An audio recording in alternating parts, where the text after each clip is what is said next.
the sheer power of imagination. We're beginning with 1001 Nights, the medieval cycle of wonder tales, because it is the supreme constellation of the fantastic, an extraordinarily generative work in itself that has inspired a multitude of other fictions. And Della, what kind of a book is the 1001 Nights? So the 1001 Nights is in many ways an infinite text. It has no known author, it has no fixed shape or length, it has no definite birthplace, no single origin in one language.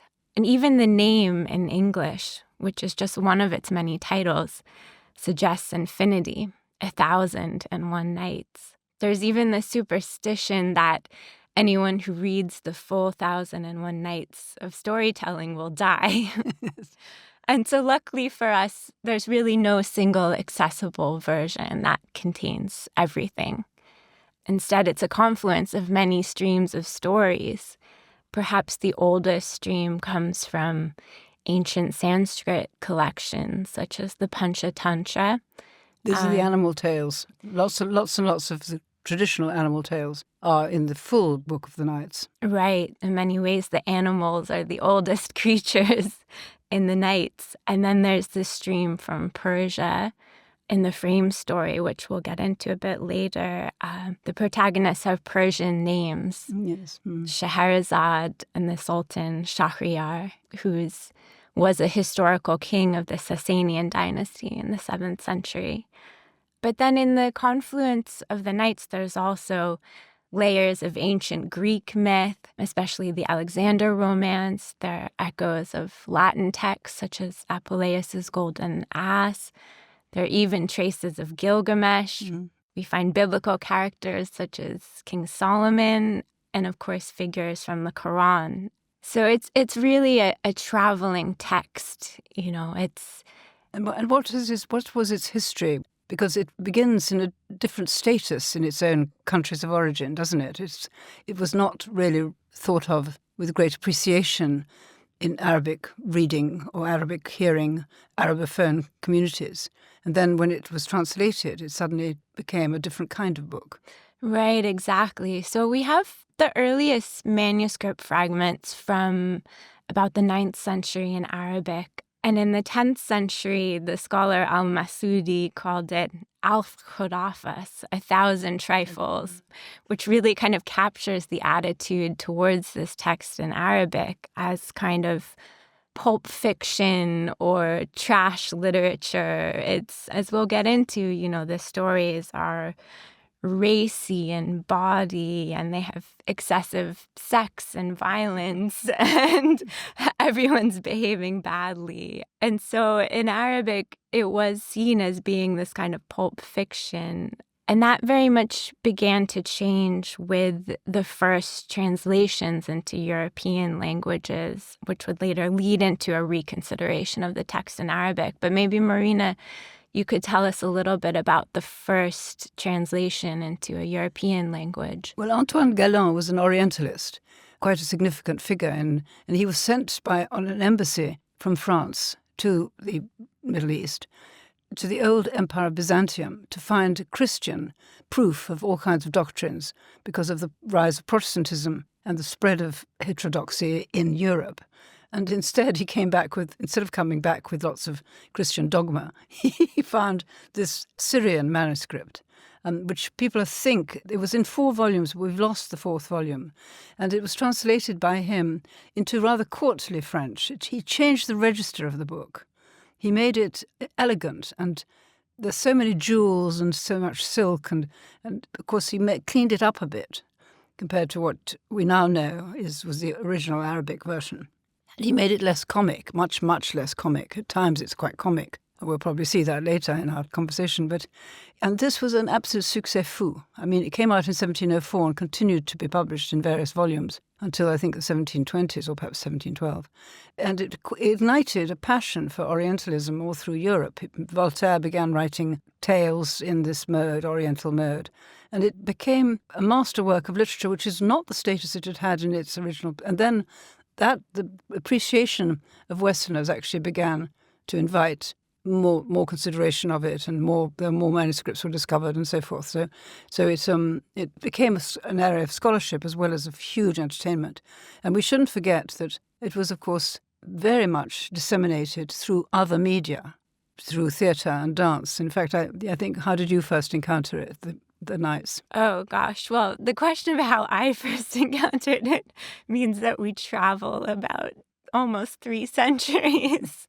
But I was 7 when Disney's film of Aladdin came out. And so that must have been my first encounter. But in many ways, Aladdin kind of distorts the richness of, the contents of what's in the Nights. Aladdin has kind of loomed so large over all the other many stories that are in the Nights. And we can talk a bit about how it's not considered one of the original core stories. But I would say, so, watching Aladdin, it gave me a very false idea of what a flying carpet is like, because in Aladdin, it's like a 2-seater convertible. And then when you actually get deeper into the stories of the Nights, you realize that flying carpets can be 60 miles long and can contain entire armies riding out for battle. But anyway, thinking about Aladdin gets us into the figure of Hannah Diab.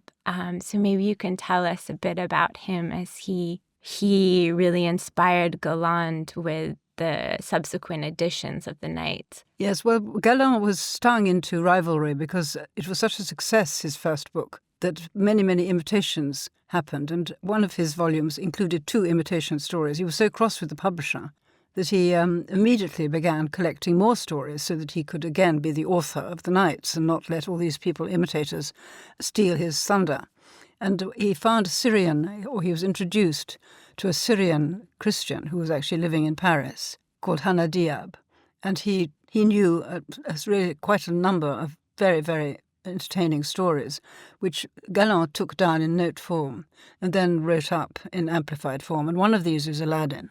Several of the others are rather like Aladdin in the sense that they correspond more closely to Western fairy tales of rags to riches, or they don't have the particular astonishing magic and supernatural and twists of the Nights. I mean, this is what you were sort of hinting at, that Aladdin is. And so they're known as the Orphan tales because while they were included in Galland's volume, there are no original Arabic manuscripts has yet been found of them. So it was thought that they were either invented, but now it's been established that Hannah Diab was the storyteller who passed them on orally to Galland. You have a wonderful phrase in your book, Stranger Magic, where you call them illegitimate cuckoos thrust into the nest of the Nights. Yes, well, then they don't have, I don't think they have the same qualities, I must say. And I think that the author of Marvelous Thieves, Paulo Horta, does make a point when he says that there are elements of the description of the jewels and the palaces and so forth that are actually taken from Hannah Diab's travel diary when he went to see the splendours of Versailles.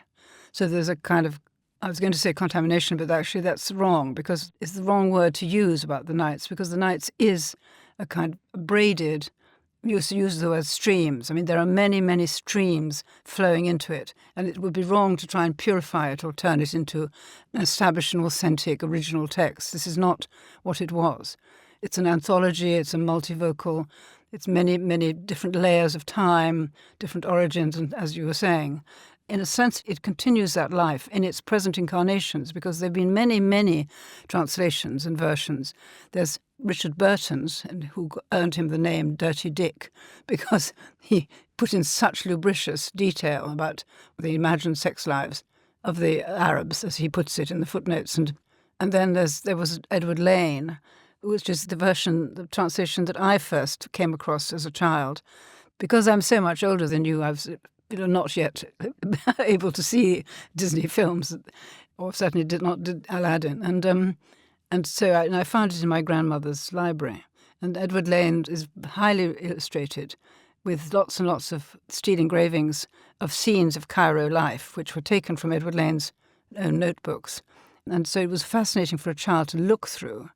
But I didn't really read it as a child. It's in tiny print and it's written in tremendously Victorian language.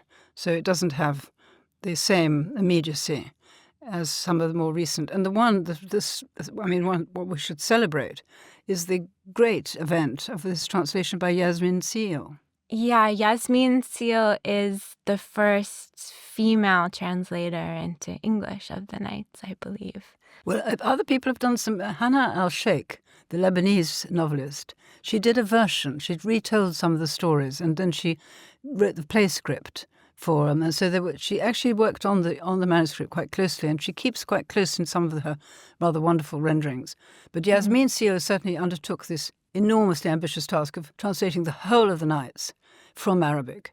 And it's it's been acclaimed, but it's beautifully done. Yeah, her translation really captures the poetry of the Nights, as I think we'll get into a little bit later. I just wanted to go back to Edward Lane a little, because I feel like he's such an important figure, not only as a translator of the Nights, but he's best known as an ethnographer of modern Egypt. And he also worked on an Arabic dictionary. And he kind of epitomizes also the kind of uncomfortable proximity of translators to the Nights to doing other kinds of work in the Orient, which has kind of led to the Nights being seen as, in many ways, also an oppressive, difficult, even polemical text. You know, it's celebrated, but it's also been seen as fostering prejudices about the Middle East, and the proximity of figures such as Lane to doing actual scientific work around the East has also been very difficult. Yes, it's part, I mean, he's a figure in Said's critique, Orientalism, and it certainly had an effect on me because the images are not fantastic. They are actually taken, as I said, from drawings and notes. They're documentaries. So he has his book, the way it was presented, has the effect of presenting these fantastic stories from the Middle Ages as if they're contemporary Arab society. And so the supernatural in the stories becomes part of the credulity and, as it were, the inverted commas, the kind of ignorance of the Arab people. So that reality effect of not allowing the fantastic to speak in its own voice, but to make it a kind of real effect, this is what they do, yes, did lead to a false division between Arab culture and Western culture. I mean, right, exactly. So it kind of has been seen as painting a portrait of an East that sanctifies colonialism in the past, to kind of sanctify Europe's civilizing missions by showing the East as kind of tyrannical and lurid and mistreating of women. But I think in a way, you know, with the new generation of translation now, a figure like Yasmin Seal, you know, setting aside the Edward Lanes and the Richard Burtons, Yasmin is between cultures. She's Syrian, English, and French. She's working between all the languages, and she's really restoring aspects of the translation that Edward Lane censored. So a lot of the kind of almost feminist or empowering moments of the Nights were redacted by Lane, as we can get into. Thanks for listening to this extract from Close Readings. You can listen to the full episode and all our other Close Readings series by signing up to our Close Readings subscription. If you're listening in Apple, you can do that just by going to the top of this podcast, or for Spotify and other podcast apps, go to lrb.me/audio or click on the link in the description.